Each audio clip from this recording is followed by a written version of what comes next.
Hello everyone, আসসালামু আলাইকুম। আশা করি আপনারা সবাই অনেক ভালো আছেন। দেশ এবং দেশের বাইরে থেকে যারা আমাকে শুনছেন সবাইকে জানাই মন থেকে স্বাগতম। আপনারা যারা নিয়মিত ভূতের গল্প শুনতে ভালোবাসেন তাদের জন্য আমার ছোট্ট আয়োজন।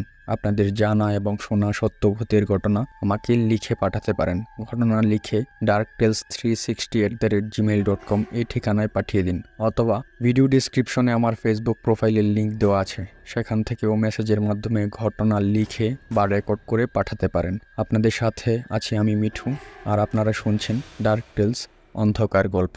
আজকে যে ঘটনাটি আপনাদেরকে শোনাতে চলেছি সেটি একটি কবরস্থানের ঘটনা। ঘটনাটি লিখেছেন রোদেলা রিদা। উনি ওনার বাড়ি উল্লেখ করেননি। চলুন শুরু করা যাক। কবরস্থানের মাঠে এক রাত, ভয়ঙ্কর অ্যাডভেঞ্চার। একবার আমার বাসায় আমার বান্ধবীরা এসেছিল। রাপা, সাফা, রামেশা, অর্চি, সামিয়া, সাবরিনা, মন্তাহা আর নরি। আমরা একসাথে হওয়া মানে গল্পের ঝুড়ি। আমরা একসাথে হলেই অনেক মজা করি, হরর মুভি দেখি, অ্যাডভেঞ্চার করি। প্রতিবারের মতো এবারও আমরা হরর মুভি দেখলাম, কিন্তু এবার আর অ্যাডভেঞ্চার কি করব ভেবে পাচ্ছিলাম না। পরে অনেক ভাবতে ভাবতে একটা ভুতুড়ে অ্যাডভেঞ্চার এর বুদ্ধি আসলো। বুদ্ধিটা বের করলো আমাদের বান্ধবীদের মধ্যে সবচেয়ে চঞ্চল সাফা। অ্যাডভেঞ্চার হলো কবরস্থানের মাঠে এক রাত। আমার বাসার সামনের মাঠের কাছে একটা কবরস্থান আছে।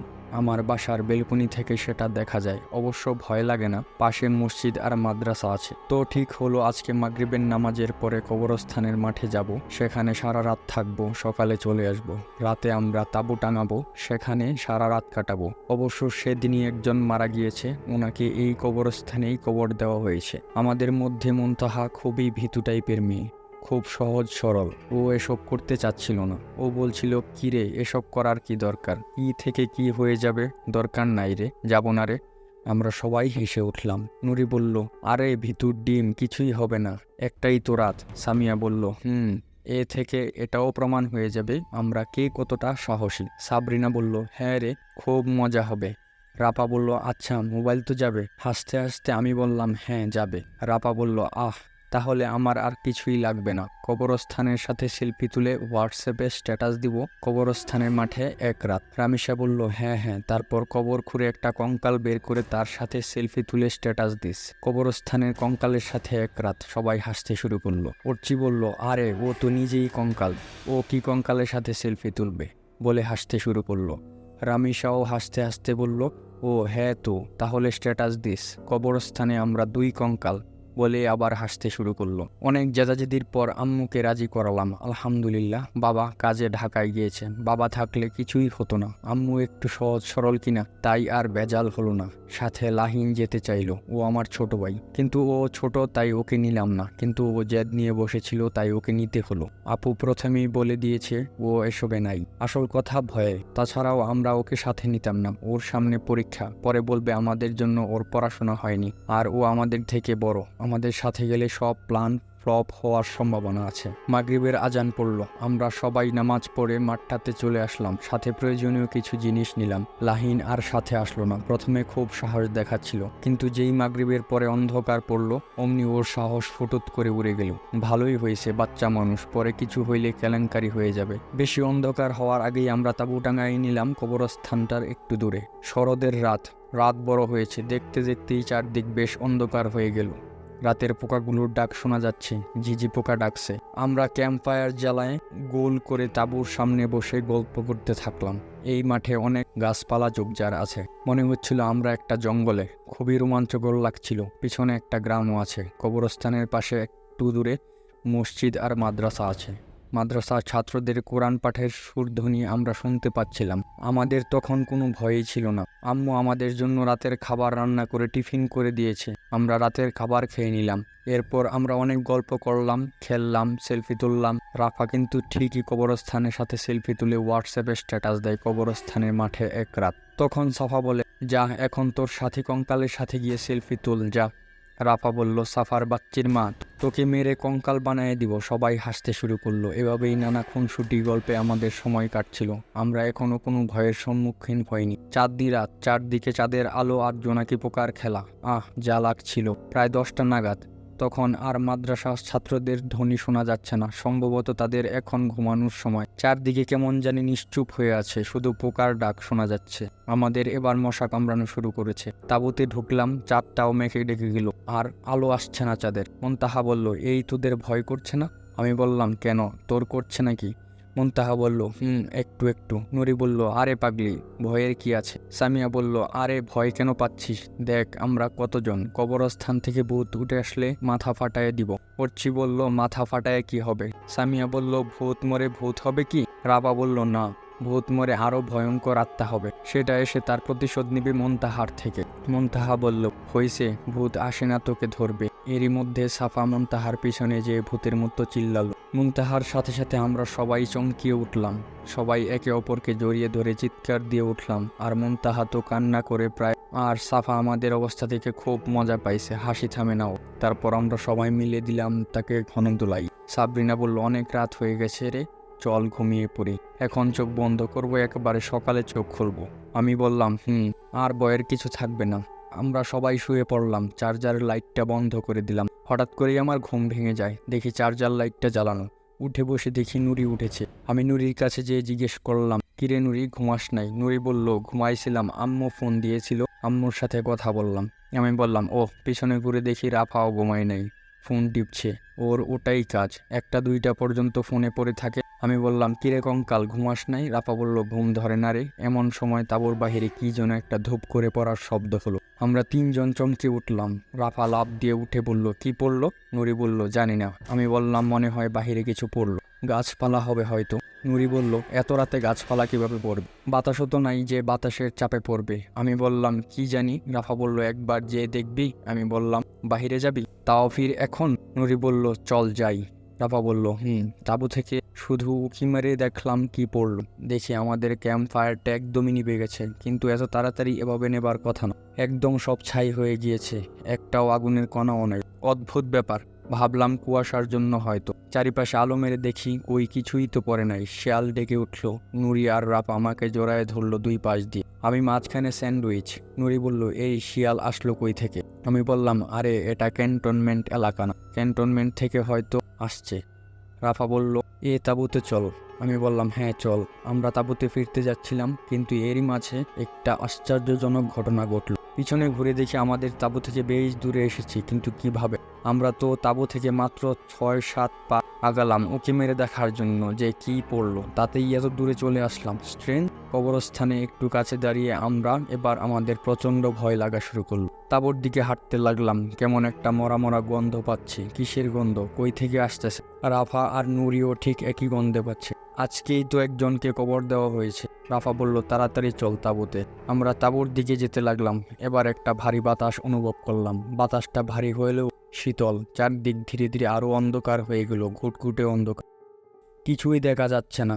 ভাগ্যিস টর্চটা সাথে নিয়েছিলাম। পোকাগুলোরও আর ডাক শোনা যাচ্ছে না। হঠাৎ করে এই পরিবেশটা কেমন নিশ্চুপ হয়ে গেল। আমি বললাম, আমার কিন্তু খুব ভয় করছে। রাফা বলল, শুধু তোর না, আমাদেরও। নুরি বলল, টর্চ লাইটের সাহায্যে আমরা সামনে এগোতে থাকি। মনে হলো কেউ আমাদের উপর নজরদারি করে রাখছে।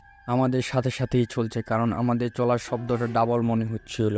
আর পরিবেশটা নিশ্চুপ হওয়ার কারণে সেটা আরো ভয়ঙ্কর হচ্ছিল। হয়তো মনের ভুল, আমরা সামনে থেকে কাদের দৌড়ানোর শব্দ শুনতে পেলাম। আমরা 3জন থমকে দাঁড়ালাম। সামনে থেকে কেউ দৌড়ে দৌড়ে আমাদের দিকে আসছে। কে আসছে? আমি বললাম, মনে হচ্ছে না কেউ সামনে থেকে দৌড়ে আমাদের দিকে আসছে। নুরি বলল, হ্যাঁ, কে কে আসছে? রাফা বলল, এখন আমাদের কি হবে? আমরা এখন কি করব? আমরা বেশি না ভেবে পিছনে ঘুরে দৌড়াতে লাগলাম। এছাড়া তো আর উপায় ছিল না। দৌড়াতে দৌড়াতে আমরা ভুলে কবরস্থানের শেষ মাথায় চলে আসি। অন্ধকারে কিছু দেখা যাচ্ছিল না, কোন দিকে যাচ্ছি সেটাও বুঝতে পারছিলাম না। আমরা দাঁড়ালাম, হাঁপাচ্ছি। এবার শুনতে পেলাম কারা জানি রিশু, নুরি, রাপা বলে ডাকছে। পিছনে ঘুরলাম, দেখলাম পিছনে যারা আমাদের পিছনে দৌড়াচ্ছিল তারাই ওরা, অনেক হাঁপায়ে গেছে। তারা হলো সাফা, সামিয়া, অর্চি, মুনতাহা, রামেশা আর সাবরিন। আমি বললাম, তোরা এখানে? অর্চি বলল, আরে কি যেন একটা শব্দ গেল, তোদের খুঁজতে খুঁজতে এখানে। রাপা বলল, কি বলতেছিস, ভালো করে বল। সাবরিনা বলল, আরে তোরা কই ছিলি? আমরা তাঁবুতে ঘুমাচ্ছিলাম, হঠাৎ কে জানি ভয়ঙ্কর একটা চিৎকার দেয়। সেই চিৎকারে আমাদের সবার ঘুম ভাঙে যায়। তারপর দেখি তোরা তাঁবুতে নাই। ভাবলাম তোদের হয়তো কিছু হয়েছে, তাই তোদের খুঁজতে আমরা তাঁবু থেকে বের হই, কিন্তু চারপাশে দেখি ঘুটঘুটে অন্ধকার, কিছুই দেখা যাচ্ছিল না।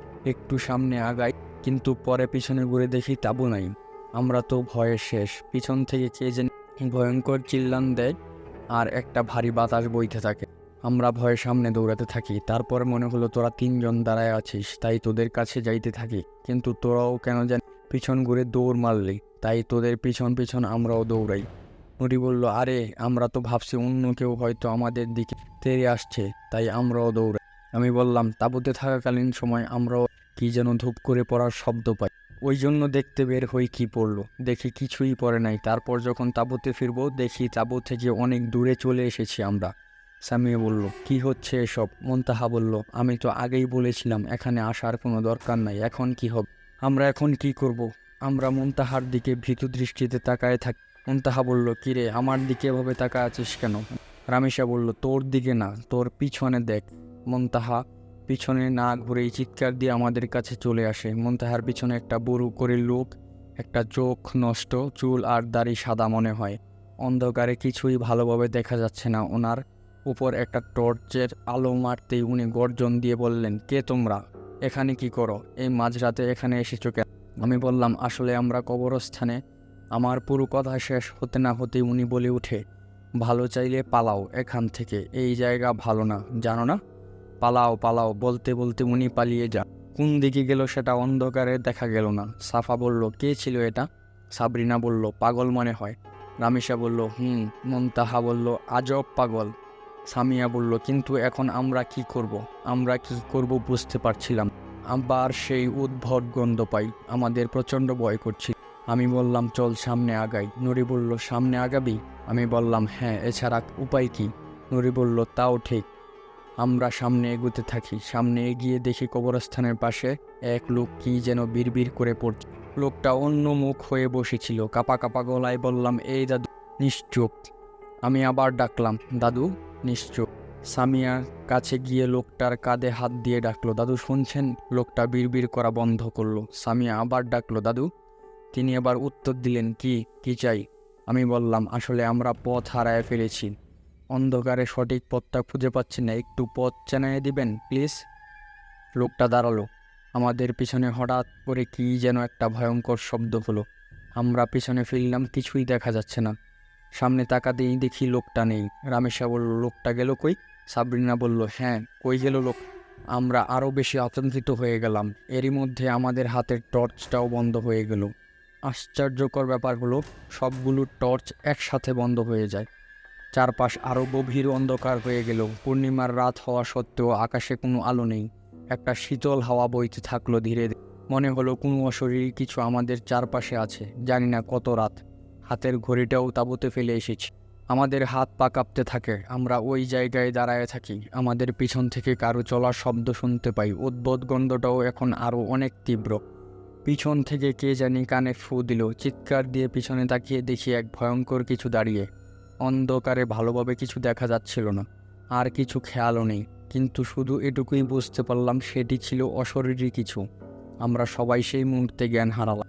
ভোরের আলোয় চোখ খুলল আমাদের। মাদ্রাসার ছাত্ররা কোরআন পাঠ করছে। দেখি আমরা ঠিক তাঁবুর সামনে পড়ে আছি। অশরীরী কিছু দেখার পর কি হলো, জ্ঞান হারানোর পর কি হয়েছে, আর আমরা তাঁবুর সামনেই বা কীভাবে আসলাম, কোনো কিছুই মনে নেই, কিছুই জানি না। আমরা তাড়াতাড়ি তাঁবু থেকে সব জিনিস নিয়ে বাসায় আসি। আসার সময় কবরস্থানের দিকে একবার তাকায় দেখি কবরস্থান থেকে ধোঁয়া উঠছে। বাসায় এসে আপু জিজ্ঞেস করে, কেমন কাটলো কবরস্থানের এক রাত? আমরা একে অপরের মুখের দিকে তাকালাম। কালকে রাতে যা যা হয়েছে তার সবই একটা গভীর রহস্য, দুঃস্বপ্ন বলতে গেলে। কিসের শব্দে আমরা তাঁবু থেকে বের হই, কিভাবে আমরা তাঁবু থেকে এত দূরে চলে যাই, কে ছিল সেই দাদু, কোথা থেকে সেই উদ্ভট গন্ধ আসছিল, সবই রহস্য। ওই ঘটনার পর আমাদের এমন অ্যাডভেঞ্চার করার শখ একেবারেই মিটে গেছে। গল্পটি কেমন লাগলো তা অবশ্যই কমেন্টস করে জানাবেন। আর এখনও যারা আমাদের চ্যানেলটি সাবস্ক্রাইব করেনি তারা অবশ্যই সাবস্ক্রাইব করে পাশে বেল আইকনটি বাজিয়ে দিবেন। ততক্ষণ পর্যন্ত ভালো থাকুন। আসসালামু আলাইকুম।